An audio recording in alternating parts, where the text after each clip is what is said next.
मित्रांनो, set एक्झामचा form भरताय, तर हा व्हिडिओ पहिले बघा आणि त्यानंतर तुम्ही सेट एक्झाम 2026चा फॉर्म भरा. कारण की जर तुम्ही नवीन असाल, तर तुम्हाला सेट एक्झामिनेशनच्या सब्जेक्टमध्ये कदाचित तुम्हाला तुमचा सब्जेक्टच दिसणार नाही आणि त्यावेळेस तुमच्याकडून इथे मिस्टेक होऊ शकते आणि चुकीचा सब्जेक्ट तुम्ही टाकू शकता. तर त्याआधी हा व्हिडिओ नक्की बघा. कारण यामध्ये मी तुम्हाला सांगणार आहे की आपल्या पी-जीच्या सब्जेक्ट अकॉर्डिंग तुम्हाला सेट एक्झामिनेशनमध्ये कोणता सब्जेक्ट निवडायचा आहे. त्याआधी एक्झाम रिलेटेड सगळ्या माहितीसाठी माझ्या चॅनलला सबस्क्राईब करा, लाईक करा आणि जास्तीत जास्त शेअर करा. तर बघा, ही आहे list set subject PG course and post graduation सब्जेक्टसाठी. यामध्ये बघा, आपल्याला सब्जेक्ट कोड दिलेले आहे. टोटल 32 कोड आहे प्रत्येक सब्जेक्टच्या आणि इथे आपल्याला दाखवलेलं आहे की सेटचे कोणते सब्जेक्ट आहे.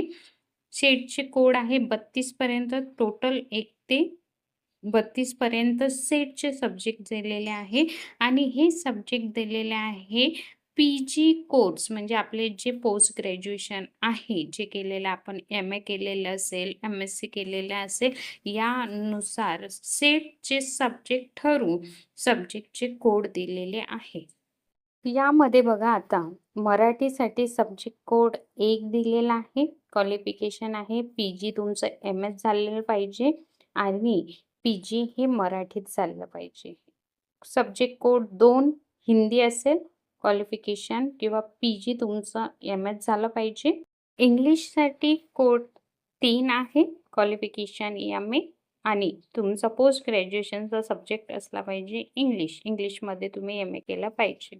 आता बघा, संस्कृत आणि उर्दूपर्यंत काहीच प्रॉब्लेम नाही आहे, कारण की सिंगल सब्जेक्टमध्ये पोस्ट ग्रॅज्युएशन झालेलं आहे. पण हिस्ट्रीपासून पोस्ट ग्रॅज्युएशन बघा, एम-ए जर केलेलं असेल, तर हिस्ट्रीमध्ये या सब्जेक्टमध्ये तुम्हाला 2 ऑप्शन दिलेले आहे.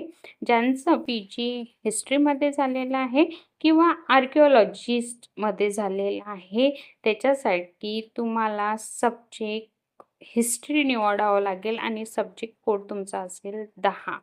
बघा, इथे कन्फ्युजन होते मित्रांनो, म्हणून केअरफुली तुम्ही हे जे सेट सब्जेक्ट आणि कोड आहे, तर अकॉर्डिंग टू तुमच्या पी-जी सब्जेक्ट याच्यामध्ये आला पाहिजे. अदरवाईज तुम्ही जो सब्जेक्ट निवडाल तो तुमचा चुकीचा असेल. सपोज दॅट जर तुमचं एम-एस-सी झुलॉजीमध्ये झालं असेल, तर तुम्हाला इथे 2 ऑप्शन मिळतात. एन्व्हायर्नमेंटल सायन्स पण मिळतं आणि लाईफ सायन्स पण मिळते. मग तेव्हा स्टुडंट कन्फ्यूज होता, की आम्ही एन्व्हायर्नमेंटल सायन्स निवडावं की झुलॉजीसाठी लाईफ सायन्स निवडावं. तर बघा इथे इथे स्पष्ट दिलेले आहे की बॉटनी, झुलॉजी, मायक्रोबायोलॉजी किंवा life science, biotechnology, biochemistry, virology and bioinformatic genetics हे जर सब्जेक्ट तुमचे एम-एस-सी किंवा एम-टेकमध्ये असेल, तर तुम्हाला लाईफ सायन्स हा सब्जेक्ट निवडायचा आहे, ना की एन्व्हायर्नमेंटल सायन्स. बघा, एन्व्हायर्नमेंटल सायन्ससाठी बी जर तुमचं एम-एस-सी झालं असेल, एम-टेक झालं असेल, एम-ई-एम झालं असेल, तर यासाठी सब्जेक्ट आहे एन्व्हायर्नमेंटल सायन्स, जेनो informatics, environmental management, energy studies and the environmental management, biodiversity. जर तुमचं पोस्ट ग्रॅज्युएशन यांच्यामधून कोणत्या तरी सब्जेक्टमध्ये झालं असेल, इथे कुठेच एन्व्हायर्नमेंटल सायन्समध्ये झुलॉजी किंवा बॉटनी किंवा मायक्रोबायोलॉजी लिहिलेलं नाही आहे आणि मोस्ट ऑफ द स्टुडंट इथंच चुका करतात. ते त्यांच्यासाठी एन्व्हायर्नमेंटल सायन्स असं चूज करतात, ना की लाईफ सायन्स. मग इथे अशा चुका न होता जर तुम्हाला तुमच्या सब्जेक्ट रिलेटेड काहीही प्रॉब्लेम असेल किंवा तुम्हाला कळत नसेल की आमचा सब्जेक्ट एक्झॅक्टली कोणता आहे, तर तुम्ही हे जे सब्जेक्ट कोड आहे सेट सब्जेक्ट हे चेक करू शकता आणि हे तुम्हाला सेटच्या ऑफिशियल वेबसाईटवर ही लिस्ट मिळून जाणार. आणि जर तुम्हाला ही लिस्ट पाहिजे असेल, तर तुम्ही माझे टेलिग्राम चॅनल जॉइन करू शकता. ही लिस्ट मी तिथे टेलिग्राम चॅनलला सुद्धा तुम्हाला अवेलेबल करून देईल. चला तर मग बघू सब्जेक्ट कोड. इकॉनॉमिक्ससाठी बघा 11 हा सब्जेक्ट कोड आहे. यामध्ये पीजीचे तुमचे सब्जेक्ट येते economics, financial economics, agri business economics. फिलॉसॉफीसाठी फिलॉसॉफी कोड आहे 12. कोड 13 सायकोलॉजीसाठी आहे सायकोलॉजी. कोड नंबर 14 सोशिओलॉजीसाठी आहे sociology and the women's studies. Political सायन्ससाठी आहे कोड 15. यासाठी पॉलिटिक्स, पॉलिटिकल सायन्स किंवा पब्लिक सर्व्हिसेस हे पीजीमध्ये आपले सब्जेक्ट असले पाहिजे. कोड नंबर 16 वर येते डिफेन्स अँड स्ट्रॅटेजिक स्टडी आणि यामध्ये पीजीचे सब्जेक्ट येतात defence studies, defence and the strategic studies, Ambedkar thought, national security.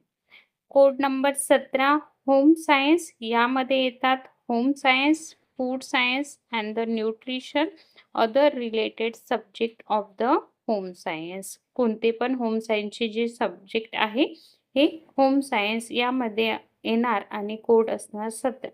Code number 18 आहे लायब्ररी अँड इन्फॉर्मेशन सायन्स.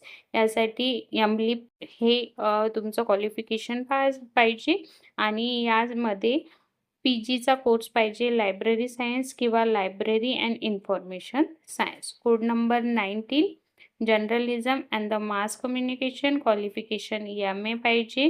यामध्ये पीजी कोर्स तुमचा झाला पाहिजे journalism and the mass communication किंवा जर्नलिझम यामध्ये झालेलं पाहिजे. Code number 20 social work.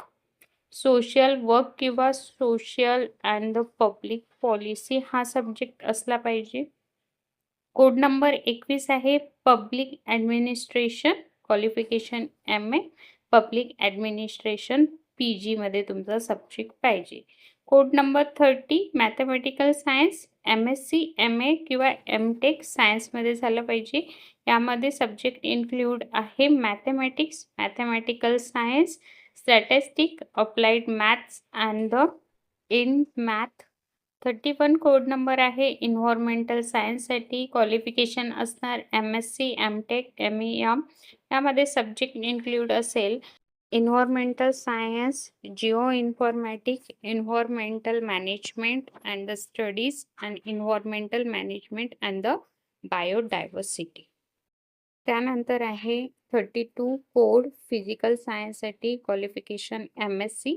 Subject येईल physics, physical science and the astrophysics. 33 code number for the chemical science. Qualification MSc, chemistry and chemical science हे पीजीचे सब्जेक्ट असले पाहिजे. Code number 34 life science, MSc किंवा MTech सायन्समध्ये झालं पाहिजे. याच्यासाठी ज्यांचं botany, zoology, microbiology, life science, biotechnology, biochemistry, virology and bio informatic किंवा जेनेटिक ह्या सब्जेक्टमध्ये झालेले असेल त्यांनी लाईफ सायन्स हे निवडावं. 35 कोड नंबर अर्थ, atmospheric, ocean and planetary science, MSc qualification geology किंवा जेनेटिक इन्फॉर्मॅटिक यामध्ये त्यांचा पीजी झालेला हवा. कोड नंबर 36 जिओग्राफी, MA किंवा MSc झालेलं पाहिजे. जिओग्राफी किंवा जिओ इन्फॉर्मॅटिक ह्या सब्जेक्टमध्ये पीजी झालेला पाहिजे. Code number 37 computer science and the application, MSc, MCA, MCS किंवा ME किंवा MTech, computer science and application, computer science and engineering, information technology, industrial mathematics with computer application, software system किंवा computer सायन्समध्ये त्यांचा PG झालेला पाहिजे. Code number 38 electronic science. Qualification MSc, electronic science and the instruction यामध्ये झालेला पाहिजे. 39 forensic science, MSc forensic science PGमध्ये त्यांचं झालेलं पाहिजे किंवा सब्जेक्ट असायला पाहिजे. Code number 50 commerce, MCom, CA plus, CS किंवा आय.सी.डब्ल्यू.ए कॉमर्ससाठी. तर 51 मॅनेजमेंटसाठी एम.बी.ए त्यांचं झालेलं पाहिजे. एम.आय.एम किंवा एम.एच.आर.डी, एम.एफ.एम किंवा एम.एम.एम, एम.एल.एस किंवा एम.एम.एस, एम.सी.एम किंवा एम.पी.एम क्वालिफिकेशन यांच्यासाठी असेल management, marketing, HR, finance, IT साठी असणार आहे कोड 51 मॅनेजमेंट. त्यानंतर कोड नंबर 60 लॉ, एल.एल.एम झाला पाहिजे law. Code number 70 education, M.Ed किंवा एम.ए साठी एज्युकेशन. 71 फिजिकल एज्युकेशन, एम.पी.एड यांचं झालेलं पाहिजे फिजिकल एज्युकेशनचं.